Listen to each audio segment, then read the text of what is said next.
13h30, mesdames et messieurs, bonjour et bienvenue si vous nous rejoignez sur la RTNC. Il est temps de vous informer, traversons tout de suite le fleuve Congo pour Brazzaville. Le chef de l'État a pris part mardi 27 juin 2023 au sommet quadripartite entre la SADC, la CIRGL, la CEAC et l'EAC, un sommet d'une haute importance qui a défini le chronogramme du plan de la paix à mettre en place à l'est de la RDC. Retour en image. Le président congolais Félix-Antoine Tshisekedi Tshilombo a fait l'aller-retour ce mardi 27 juin de Kinshasa à Luanda, Luanda-Kinshasa, pour participer au sommet quadripartite sur la situation sécuritaire à l'est de la République démocratique du Congo. À la table de discussion ont pris part également les chefs d'État de la région, dont Joao Lorenzo, l'hôte de l'événement, le président gabonais Ali Bongo Ondimba, du Burundi, Évariste Ndayishimiye, le président du Zimbabwe, Emerson Mnangagwa, ainsi que Uhuru Kenyatta, ancien président du Kenya. Le président Tshisekedi a insisté sur la fréquence de ces sommets, le 5e organisé à Luanda, sous la supervision de l'Union africaine avec la coopération des Nations Unies, et le 2e de cette année 2023. Signe de l'urgence de mettre fin à cette crise qui gangrène l'Est du Congo. Durant son allocution, le président a souligné également que la raison même de ce sommet quadripartite est l'application du plan de paix déjà défini et approuvé par l'ensemble de la communauté des nations et de l'Afrique. Selon le communiqué final, le sommet a adopté le cadre conjoint de coordination des initiatives de paix à l'est de la République démocratique du Congo par la communauté de l'Afrique de l'Est, la EAC, la communauté économique des États de l'Afrique centrale, la CEAC, la conférence internationale sur la région des Grands Lacs, la CIRGL, ainsi que sur la communauté de développement de l'Afrique australe, la SADC, et les Nations Unies sous les auspices de l'Union africaine. Celui-ci harmonise les initiatives du quadripartite conformément aux instruments et décisions pertinentes avec une répartition claire des responsabilités et des accords délais. On est parvenu à trouver un compromis. La RDC qui est concernée, qui invite, qui est en fait au centre de tout, qui signe les accords, c'est la RDC qui fait la coordination. L'Union africaine de manière spécifique facilite l'harmonisation et la coordination et participe à la mobilisation de ressources à la fois pour le fonctionnement des activités des forces régionales et pour financer l'aide humanitaire à nos compatriotes forcés à l'exil, ainsi que pour mettre en exécution les PDD-RCS, le programme de mobilisation des armements, enlèvement communautaire et intégration sociale. Le plan d'action conjoint, processus de Nairobi, processus de Luanda, tel qu'il a été adopté l'année dernière, approuvé par le Conseil paix et sécurité de l'Union africaine et la conférence des chefs d'État, soutenu par le Conseil de sécurité, c'est ce plan d'action qui reste l'instrument, le seul instrument, la seule feuille de route à exécuter. Étant entendu aussi que le leadership de la RDC est accepté par tout le monde et que la RDC doit s'approprier le processus de paix dans notre pays. Un autre point important, la quadripartite réunissant la SADC, la communauté d'Afrique de l'Est, la CEAC et la CIRGL n'est pas un organe ou un mécanisme nouveau.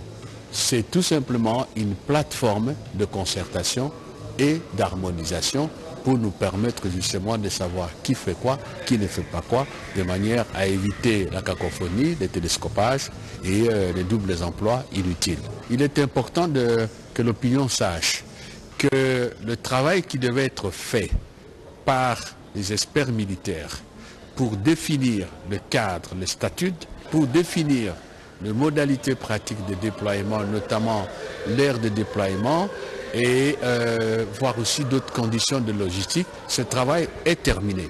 Il reste maintenant la réunion des chefs d'état-major, la réunion des ministres de défense et finalement le sommet des chefs d'État. Le financement est garanti par notre pays et ici, la SADC a été représentée d'ailleurs. Ce sommet se tient à la demande de la SADC parce qu'elle tient à venir dans des conditions de clarté. La RDC veut être à la manœuvre des opérations pour la restauration de la paix à la partie orientale de son territoire et laisser la gestion des aspects diplomatiques et politiques à l'Union africaine.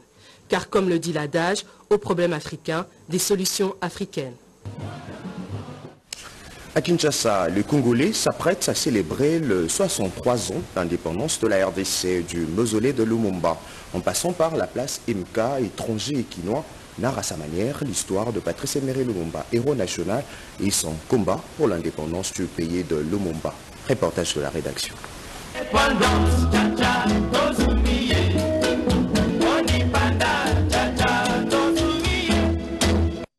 Sur la place échangeur de Limete, le reste de Patrice Emery Lumumba repose dans la terre de ses ancêtres. Sa statue sur son mausolée, bras levés vers la Tchangou. Peut-être une manière de célébrer la victoire sur le force ennemi.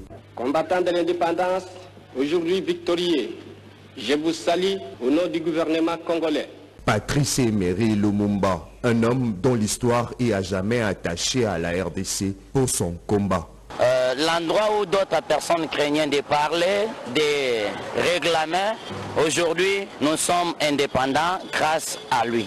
À l'approche de la célébration de 63 ans de l'indépendance de la RDC, ces Congolais venus de France reconnaissent encore la grandeur de l'homme. L'estime que j'avais pour cet homme est encore plus grande que quand je le voyais de loin. C'est vraiment pour ça que je suis venu au Congo, pour voir aussi les hommes importants qui ont fait ce pays. Mais l'histoire de 30 juin 1960 est associée à celle du 4 janvier 1959. C'est ici sur la place Imka que tout commence, entre déception de militants de la BACO, puisque le meeting n'est pas autorisé par le pouvoir colonial. Pour la toute première fois, le mot Lipanda sera prononcé par un grand nombre de Congolais.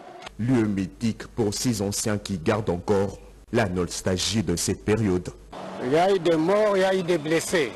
Sur l'avenue Kasavubu, le drapeau à l'effigie de Joseph Kasavubu, premier président de la RDC, sur sa résidence. 63 ans après, que retenir de l'indépendance du Congo-Kinshasa? Nous étions entre les mains des Belges. Maintenant, nous sommes souverains. Du parti unique à la démocratisation de l'espace politique, de l'organisation des élections comme mode d'accession au pouvoir en passant par l'alternance pacifique au sommet de l'État, la RDC, 63 ans après, place le curseur vers son développement. Savez-vous que le matériel et intrants agricoles destinés au programme volontariste agricole sont stockés depuis 3 ans aux entrepôts GTEM à Kingabwa, dans la commune de Limete, faute d'exonération. Le ministre en charge de l'agriculture, José Panda, a effectué une descente sur le terrain pour des solutions idoines. Marie-Pascale Kalong. Le ministre de l'Agriculture, José Mpanda Kabangu, s'est rendu aux entrepôts GTM à Kingabwa Limete pour faire l'évaluation des matériels destinés au programme volontariste agricole. Il s'agit de 30 tonnes des pièces de réchange, des engrais et autres intrants agricoles stockés en ce lieu et qui n'ont jamais été livrés dans les différents sites, notamment celui de Lubondaï, Kwadi, Kundi, Ruzizi et Kassaji, et ce, par manque d'exonération. Le ministre Pandak répondait à ce sujet à une question orale avec débat au Sénat, a fourni des explications quant à ce. Parmi les choses qui devaient être livrées, il y a eu la responsabilité du gouvernement, puisque dans les contrats, il y avait l'obligation de pouvoir donner les exonérations. Et ces matériels que vous venez de voir, qui ne se trouvent pas seulement ici à Kinshasa non plus dans les entrepôts, mais qui se trouvent aussi à Ouvira, dans des agences transitaires, sont là depuis plus de 3 ans, bloqués. Situation qui perturbe le calendrier agricole. L'agriculture, c'est un problème de calendrier agricole. Dès que ces matériels prennent aussi les sites et qu'on ne sait pas les livrer pour exploiter, les investisseurs ou les agriculteurs perdent directement la saison agricole. Des résolutions ont été prises lors d'une réunion mixte, ministère des Finances, de l'Agriculture et l'Inspection Générale des Finances. Désormais, on ne va plus passer par les ministères des Finances pour avoir les exonérations. Et même à la longue, nous allons pouvoir, avec les DGDA, avoir un logiciel. Et ça nous permettra seulement de modifier l'arrêté interministériel agriculture-finance pour que les agriculteurs puissent avoir la célérité administrative. Ces matériels seront rapidement récupérés et acheminés dans les différents sites du PVA. Le ministère de l'Agriculture que dirige Maître José Mpanda Kabangu va ainsi contribuer à la diversification de l'économie. Et puis, la religion s'invite aussi dans cette édition que la paix de Dieu soit sur vous. C'est ainsi que le représentant légal de Comico a débuté son adresse au sujet de la fête de Tabaski, la plus grande fête du calendrier musulman célébrée à travers le monde. Cette fête rappelle la soumission d'Ibrahim à Dieu lorsque celui-ci lui demande de sacrifier son fils Ismaël. On l'écoute. Assalamu alaikum wa rahmatullahi wa barakatuh.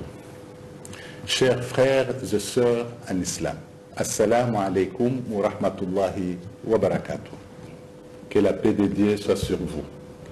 Nous voici aujourd'hui le 12e mois Dhul Hijjah 1444, donc qui correspond directement à le 27, n'est-ce pas, mois de juin 2023.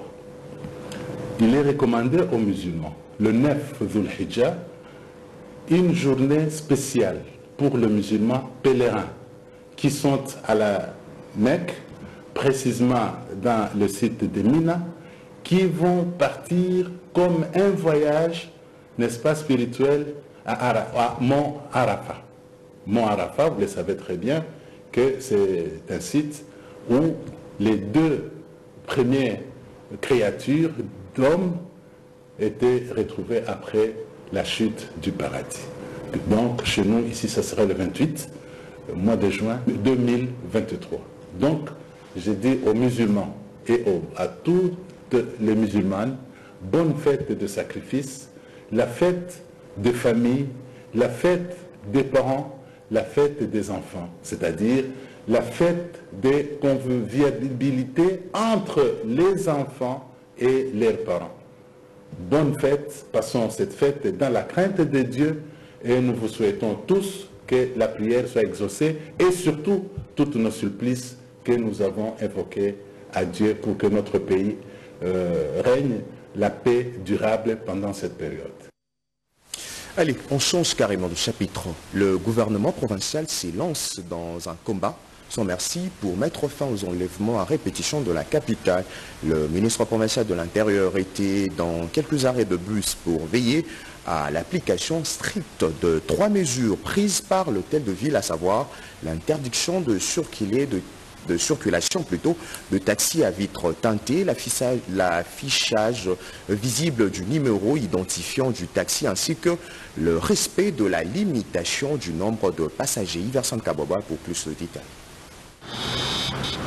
Il n'a jamais manqué à sa parole, le ministre de l'Intérieur, Sécurité et Justice de la ville-province Kinshasa a tenu à s'imprégner de la réalité du terrain pour s'assurer que les mesures sécuritaires prises par l'autorité urbaine dans le but de garantir la sérénité des passagers sont appliquées à la lettre par les conducteurs des taxis, taxi-bus et motos en vue de lutter efficacement contre la recrudescence des cas d'enlèvement orchestrés par des personnes non autrement identifiées dans différentes artères de la ville. Dans son itinérance, le ministre Tsakala a sensibilisé les chauffeurs taxi ainsi que les usagers. Faisant d'une pierre deux coups, le patron de l'intérieur de la ville capitale a interpellé une grossiste de liqueurs fortes non certifiées trouvée au marché central.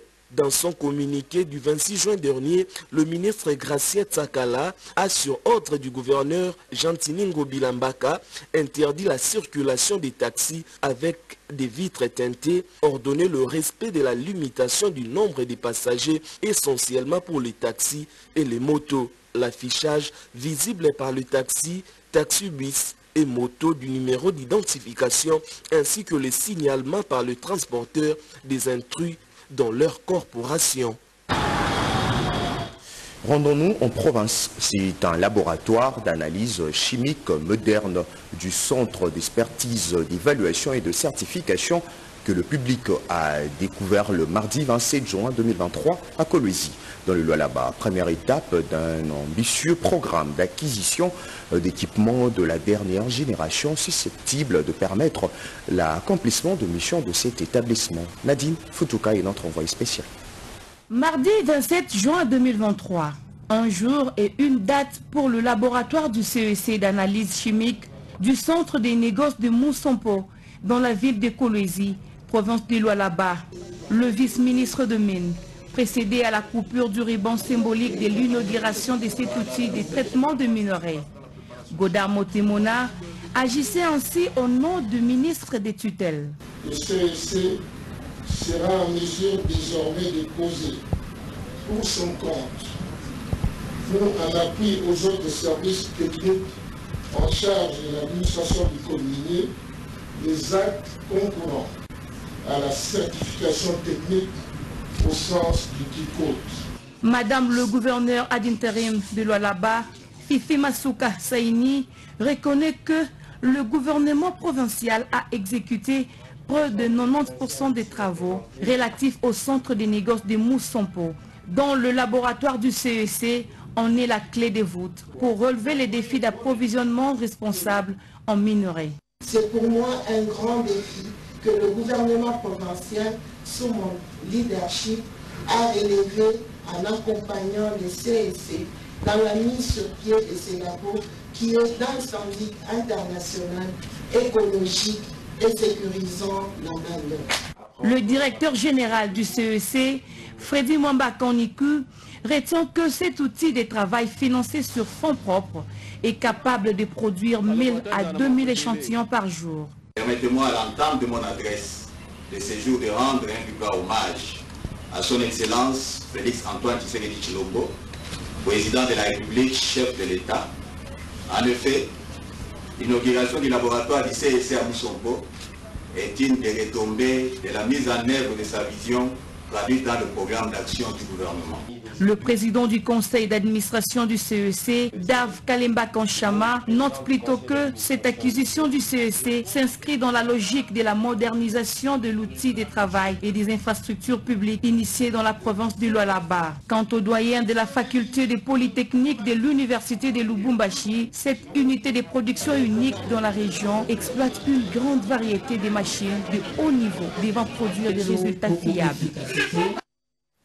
Toujours dans le même chapitre aussi, pour le directeur général de CEC, ces laboratoires d'analyse chimique a été installé sur fonds propres de cet établissement. Certains Congolais estiment que ces laboratoires vont appuyer le service technique du ministère de Mines pour le suivi technique et environnemental des activités minières. On écoute les impressions de participants à cette cérémonie d'inauguration au micro de nos envoyés spéciaux. Le laboratoire du CEC du centre des négoces de Moussampo a suscité beaucoup d'intérêt des uns et des autres qui croient ferme qu'il y a un souci de qualité dans les secteurs de mines pour garantir la valeur qualité des produits. On veut garantir les produits que nous vendons, garantir leur qualité, garantir leur valeur et permettre, n'est-ce pas, à l'État de savoir ce qui est produit ici effectivement, ce que ça vaut effectivement, afin qu'il n'y ait pas de tromperie sur la qualité, il n'y ait pas de magouille, ni de la part des acheteurs, ni de la part des vendeurs. Les millions dont le chef de l'État faisait allusion, qui veut faire des Congolais les millionnaires, aujourd'hui nous allons mettre un cadre de collaboration avec le gouvernement provincial du Lualaba, qui est chapeauté par Excellence Madame la gouverneure Fifi Masuka, et bien entendu le ministre provincial des Mines et tous les services de mines, pour que nous puissions mettre maintenant un guichet unique pour permettre à ce que nous puissions avoir une traçabilité de tous les minéraux qui nous échappaient. Ça va permettre de caractériser sur le plan géochimique ou chimique et éventuellement les quantités de minéraux et leur qualité qui sortent de notre pays, si jamais on arrive à mettre en place tout le projet de fonctionnement de ce centre. Les opérations de vente des minéraux se faisaient à sens unique.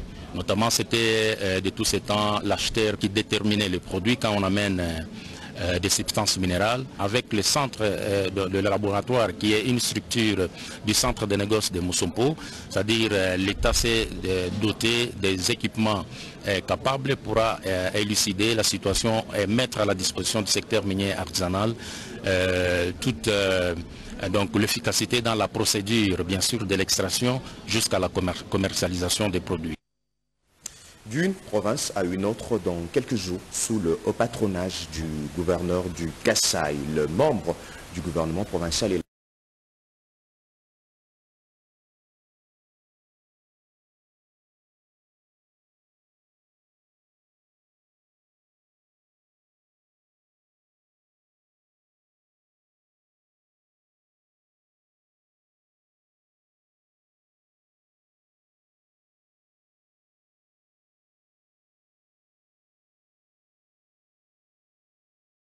les services d'assiette, la Fédération des entreprises du Congo et la société civile mise en place dans la province, organisée par le ministre provincial des Finances sous le haut patronage du gouverneur de province Dieudonné Piémé, avec l'appui technique et financier du projet d'amélioration, de recouvrement des recettes et de la gestion des dépenses en RDC, encore en sigle.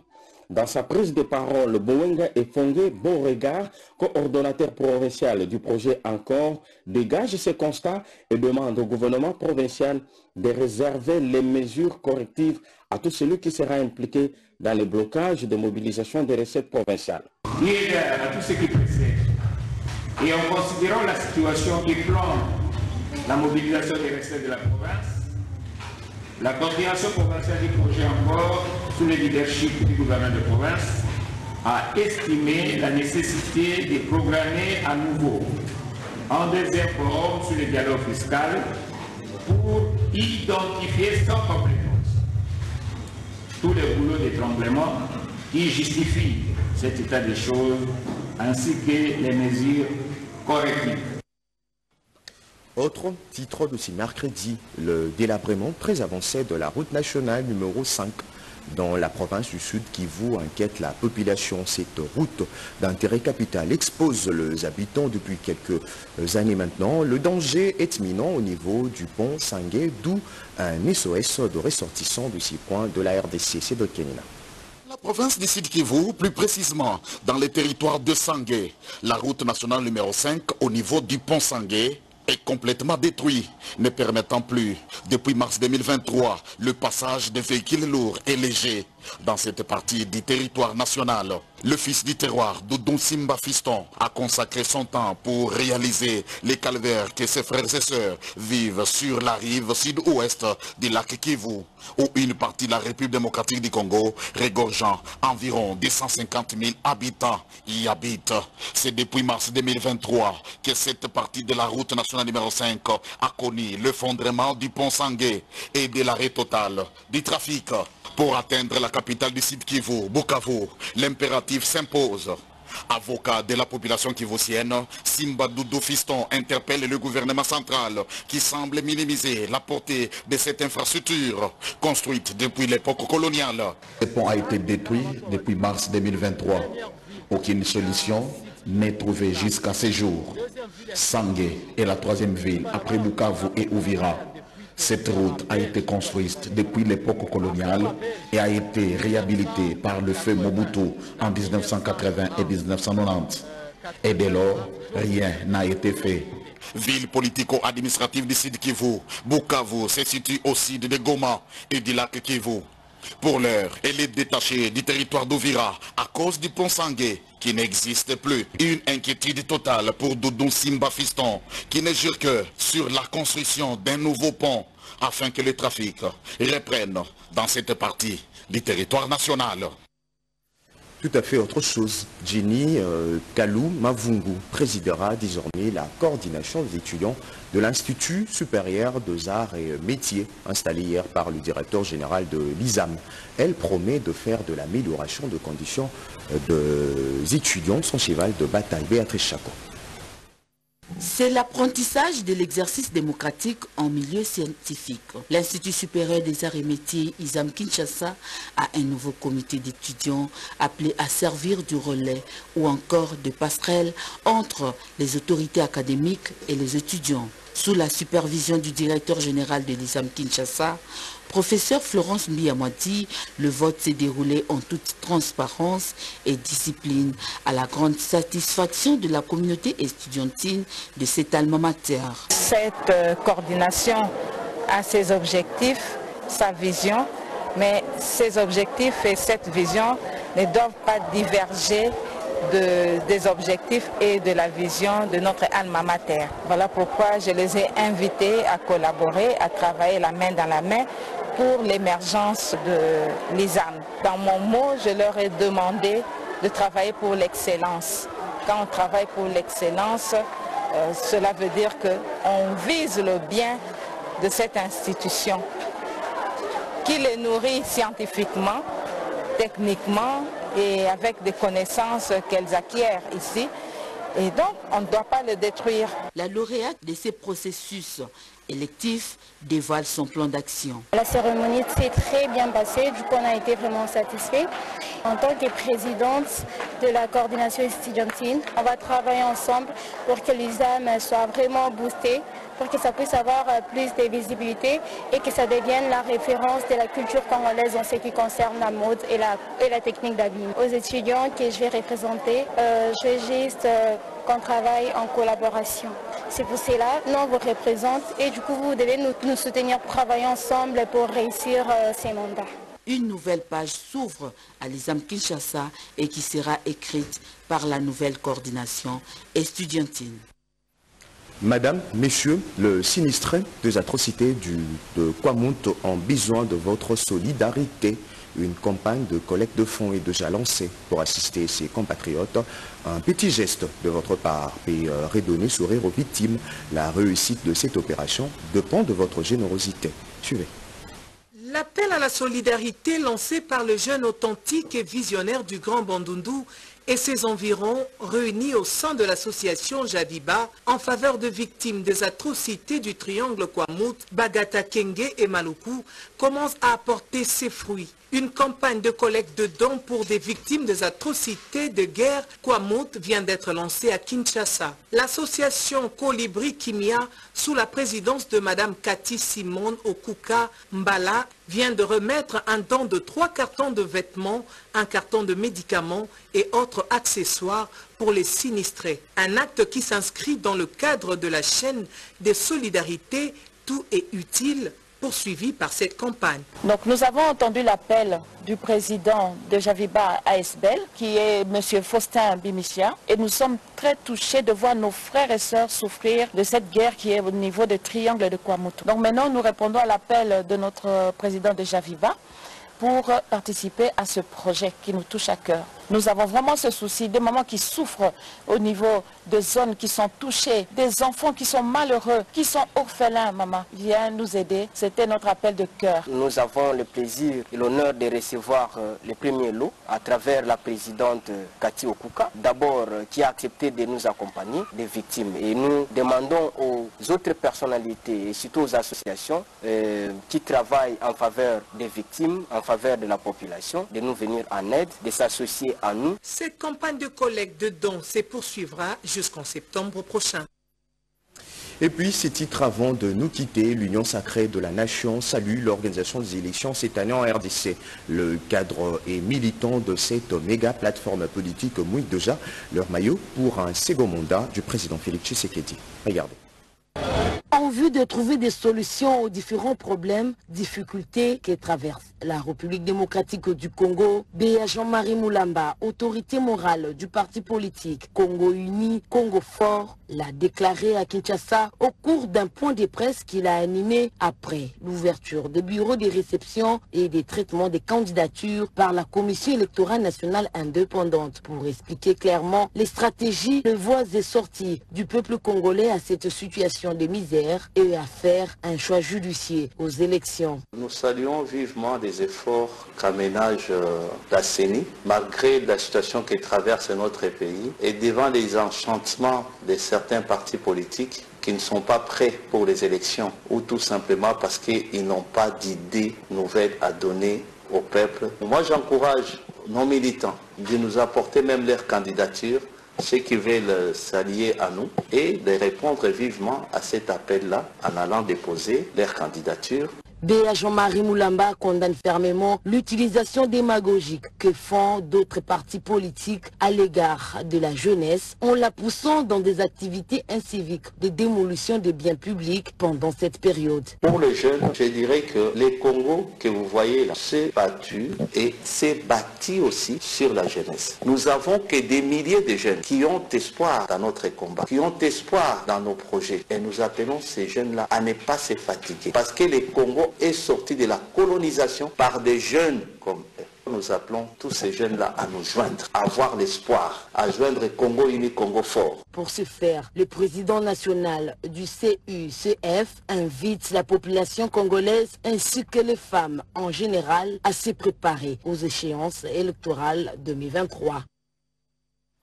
À toutes et à tous, merci d'avoir suivi ces journaux de la rédaction coordonnée par Cédric Kenina, réalisé par Patrick Bapuila et Ramada Poki, assisté de Mimine Simba Nzengele Basosa, Espérance Kajinga. Bonne fête de Tabaski aux musulmans du monde.